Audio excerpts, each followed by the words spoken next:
Pandian store சீரியலில் இனி வரப்போகிற எபிசோடில் எது மாதிரியான விஷயங்கள் நடக்க போகுதுன்னு இப்போ நாம் இந்த வீடியோவில் பார்க்கலாம். இப்போ பாண்டியன் கோமதி கிட்ட வந்து, என்ன கோமதி, உன்னுடைய அண்ணா பையன் குமாருக்கு பொண்ணு வீட்டுக்காரெல்லாம் வந்திருக்காங்களாமே, ஏன் உன்னுடைய தம்பி சொல்லாமே போயிட்டானா அப்படின்னு சொல்லிட்டு இருக்காங்க.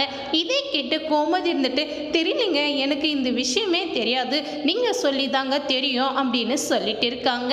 இதே கேட்டு பாண்டியன் இருந்துட்டு, ஐயோ உன்னுடைய தம்பி நான் சீக்கிரமாக கிளம்பி போடான்னு தான் சொன்னேன், அவன் எனக்காக வெயிட் பண்ணிட்டு என்கிட்ட ஒரு வார்த்தை சொல்லிட்டு தான் கடையை விட்டு போனான் தெரியுமா, என்னதான் இருந்தாலும் நம்மளுக்கு அவன் எவ்வளோ விசுவாசமாக இருக்கான் அப்படின்னு சொல்லிட்டு இருக்காங்க.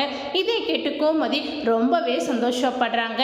சரி கோமதி, சரவணும் தங்கமயிலும் ஃபோன் பண்ணாங்களா, நான் எத்தனையோ டைமும் ஃபோன் பண்ணேன், அவங்க என்னென்ன தெரியல, ஃபோனை எடுக்கவே இல்லை அப்படின்னு சொல்லிட்டு இருக்காங்க. இதை கேட்டு கதிரும் செந்திலும் ரொம்பவே பயப்படுறாங்க. இதோட இந்த ப்ரோமோவை முடிச்சிருக்காங்க. தேங்க்யூ.